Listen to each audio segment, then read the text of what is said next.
तो क्या हाल है दोस्तों। सबसे पहले सबको जय श्री राम। कल बेंगलुरु के चेन्नई स्वामी स्टेडियम में बहुत ही दिनों तगड़ा महामुकाबला हुआ चेन्नई सुपर किंग्स और आरसीबी का। और ये महामुकाबला कई दिनों से मैं वेट नहीं कर रहा, सारी दुनिया वेट कर रही, सारा इंडिया वेट कर रहा है, क्योंकि सिचुएशन ही ऐसी बन चुकी थी प्लेऑफ में एंटर होने के लिए। दोनों को 2 पॉइंट चाहिए थे। जो टीम इस मैच को जीत जाती वो क्वालिफाई कर जाती प्लेऑफ में। लेकिन आरसीबी के लिए थोड़ा सा मामला थोड़ा सा मसला था, ये गुंझलदार मसला था। क्यों था?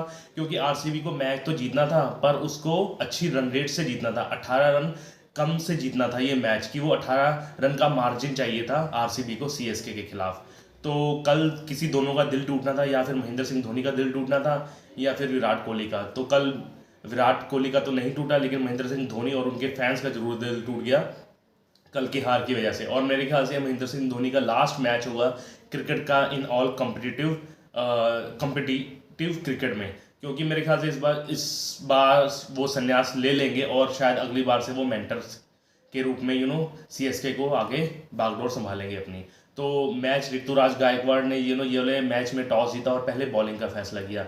बादल भी छाए हुए थे, ओपनिंग करने आए फाफ डुप्लेसी और विराट कोहली बहुत ही तगड़ा खेले। विराट कोहली लग रहा था उनमें कि कुछ कर गुजरने की था, सब एफर्ट डाल रहे थे। विराट कोहली तो बहुत ही अच्छा खेले थे।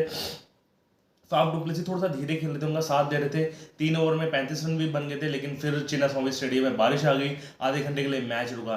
लेकिन उस मैच से क्या हुआ, बारिश से क्या हुआ कि थोड़ी सी स्पिन होने लगी बॉल और थोड़ी सी पिच में फंस के आने लगी। उसकी वजह से थोड़ा सा धीरे खेले ये दोनों बल्लेबाज, लेकिन एंड में आते आते अच्छी पार्टनरशिप बनी है। 78 रन की पार्टनरशिप बनी 8 ओवर में इनकी सिचुएशन हिसाब से देखते हुए, जिसमें विराट कोहली ने 47 रन मारे मात्र 29 गेंदों में, जिसमें 3 चौके और 4 छक्के थे। और उनके आउट होने के बाद रजत पाटीदार आए, पाटीदार ने भी बहुत अच्छा साथ दिया फाफ डुप्लेसी का। फिर जब विराट कोहली आउट हुए तो कमांडिंग पोजीशन में फाफ डुप्लेसी आ गए, तो उन्होंने भी बहुत अच्छे रन मारे, 54 रन मारे उन्होंने। 39 गेंदों में 3 चौके और 3 छक्के एज ए कैप्टन इनिंग्स मारी। और उसके बाद उनके आउट होने के बाद कैमरून ग्रीन आए। कैमरून ग्रीन और रजत पाटीदार के साथ बहुत ही तगड़ी पार्टनरशिप हुई। ये गेम चेंजिंग पार्टनरशिप थी मेरे ख्याल से। और रजत पाटीदार ने 41 रन मारे मात्र 23 गेंदों में, 2 चौके और 4 छक्के। और वहीं कैमरून ग्रीन ने 17 गेंदों में 38 रन मार दिए, 3 चौके और 3 छक्के ही, 233 की स्ट्राइक रेट से। बहुत तगड़ा खेले कैमरून ग्रीन भी। अब लग रहा है कि जो 15-16 करोड़ लगाए थे, 17 करोड़ लगाए थे, वो अच्छी जगह इन्वेस्ट किए गए हैं, क्योंकि उन्होंने बॉलिंग भी अच्छी करी। फिर जब ये दोनों रजत और ये कैमरून ग्रीन आउट हो गए, फिर लास्ट में डीके और दिनेश कार्तिक और मैक्सवेल आई। उन्होंने भी बहुत अच्छी पारियां खेली, 200 के प्लस के स्ट्राइक रेट से उन्होंने रन मारे। दिनेश कार्तिक ने 6 गेंदों में 14 रन मारे और 5 गेंदों में 16 रन मारे मैक्सवेल ने। तो एंड में स्कोर आते आते 218 का स्कोर बन गया था। और इफेक्टिवली कहें तो आरसीबी को क्वालिफाई करने के लिए प्लेऑफ में 201 रन में चेन्नई को रोकना था। तो अगर हम बॉलिंग की बात करें, चेन्नई की तो खासा अच्छी नहीं रही थी। क्षणा ने 4 ओवर में 25 रन दिए, एक भी विकेट नहीं था, काफ़ी अच्छी बॉलिंग करी। मिच सैंटनर सबसे अच्छे बॉलर रहे, 4 ओवर में मात्र 23 रन देकर एक विकेट आउट किया, और वो भी किसका? विराट कोहली का। देश पांडे की बात करें तो 4 ओवर में 49 रन दिए, एक आउट किया, काफ़ी महंगे साबित हुए। वहीं आपके जो शार्दुल ठाकुर है, 4 ओवर में उन्होंने 61 रन दिए और 2 विकेट लिए, वो भी काफ़ी असरदार साबित नहीं हुए। और वहीं रविंद्र जडेजा ने 3 ओवर में 40 रन दिए। तो बॉलिंग काफ़ी खराब रही चेन्नई सुपर किंग्स की, तभी 218 रन बन गए और 201 तक रिस्ट्रिक्ट करना था आरसीबी को। तो अगर हम बैटिंग की बात करें तो बैटिंग करने आए ऋतुराज गायकवाड़ और सचिन रविंद्र, लेकिन दूसरी तरफ ऑफ स्पिनर मैक्सवेल को लगा लिया था, क्योंकि 3 ओवर के बाद जो बारिश हुई थी उससे मैच फंस गया था। फंसी फंसी बॉल आ रही थी, काफ़ी स्पिन हो रही थी, आप देख ही सकते थे। और पहली बॉल में मैक्सवेल ने अपना जादू दिखाया और पुल शॉट मारना चाहते थे ऋतुराज गायकवाड़, और फाइन शॉट लेग में आउट किया। यश दयाल ने कैच पकड़ा। शायद वो सोच रहे थे कि उसको थोड़ा सा फंस के आई और ऊपर लगी बॉल, बाउंस मिल गया बॉल, इसीलिए यश दयाल ने अच्छा कैच पकड़ा उनका। फिर रहाणे आए, रहाणे और सचिन रविंद्रा में, और मैं बताना चाहूँगा ऋतुराज 3 गेंदों में 0 पर आउट हो गए। फिर ऋतुराज के आउट होने के बाद रहाणे आए, रहाणे और सचिन रविंद्रा की अच्छी पार्टनरशिप हुई, दोनों 50+ की पार्टनरशिप हुई। लेकिन रहाणे अपना एक्सपीरियंस दिखाते हुए खेले, लेकिन वो फिर आउट हो गए। उन्होंने रहाणे ने 33 रन मारे मात्र 22 गेंदों में, जिसमें 3 चौके और 1 छक्का था।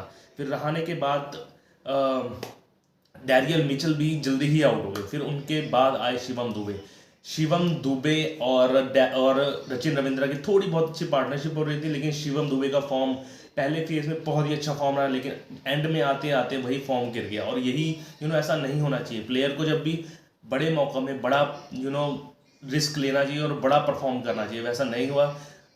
शिवम दुबे जो 15 गेंदों में मात्र 7 रन मारे, आप स्ट्राइक देख लीजिए, टेस्ट मैच जैसी उनकी स्ट्राइक रेट थी, आउट हो गए वो, प्लस उन्होंने किसको आउट कराया, उन्होंने उनको भी आउट करवा दिया, रचिन रविंद्रा को, जो अच्छी फॉर्म में चल रहे थे। रन आउट हुए रचिन रविंद्रा बेचारे 67 रन में आउट हुए, मात्र 37 गेंदें खेलकर, जिसमें 5 चौके और 3 छक्के शामिल थे। और एंड में आते आते जड्डू जड्डू अच्छा खेल रहे थे, अच्छा साथ दिया जड्डू का, और सैटनर जल्दी आउट हो गए, 3 रन पे आउट हो गए। लेकिन मुझे लग रहा था कि सैटनर की जगह महेंद्र सिंह धोनी को ऊपर आना चाहिए था।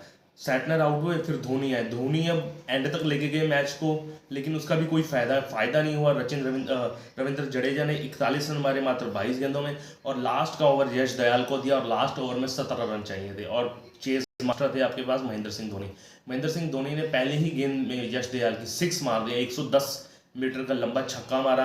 सब इस आईपीएल का 2024 का सबसे लंबा छक्का मारा उन्होंने, लेग साइड में अपर एज लगा और 6 चला गया, बाउंड्री चली गई, बाउंड्री के बाहर, मतलब मैदान के बाहर चली गई बॉल।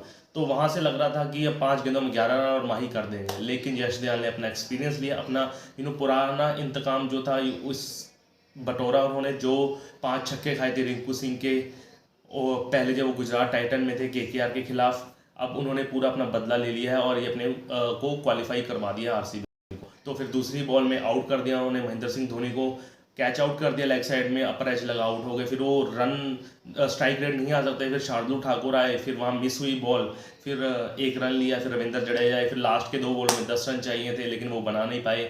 अच्छी बॉलिंग करी यश दयाल ने, मिक्सअप किया और दोनों ही बॉल डॉट निकल गई, और इसके उससे 191 में 7 आउट हो गए थे वो, तो 10 रन कम शॉट पड़ गए थे 201 से। तो आरसीबी क्वालिफाई कर चुकी है, ये प्लेऑफ चौथे नंबर पर आ चुकी है, 7वें में थी, अब 7वें सीधा चौथे में। तो आप देख सकते हो कि क्या तगड़ा खेली आरसीबी। पहले अब 8 मैच देखोगे, 8 में से सिर्फ 1 जीते और 7 हारे थे, और लेकिन लास्ट के जो 6 के 6 मैच जीते हैं। तो आप देख सकते हो कि जब 8 मैच में से 1 मैच जीती थी आरसीबी, तो उनकी परसेंटेज थी प्लेऑफ में क्वालिफाई करने की सिर्फ 1%। और विराट कोहली ने इंटरव्यू में वही कहा कि हमें 1%, 0.1% भी अगर चांस लेना तो हम वो रिस्क लेंगे, और वही लिया और वही इनको रिवॉर्ड हुआ। तो बहुत ही तगड़ा मैच रहा है। क्वालिफाई प्लेऑफ की सब क्लियर आ गई है, केकेआर, राजस्थान, एसआरएच और आरसीबी। और देखो पहला तो कंफर्म ही केकेआर, अब तीसरे चौथे की रेस देखो, दूसरे तीसरे की रेस कौन रहेगा। आज मैच का रिव्यू हम शाम को लेके आएंगे, तब तक के लिए सबको शुभकामनाएं कि आरसीबी फैन वालों को। तो मिलते हैं कल, तब तक के लिए ओके बाय, जय श्री राम।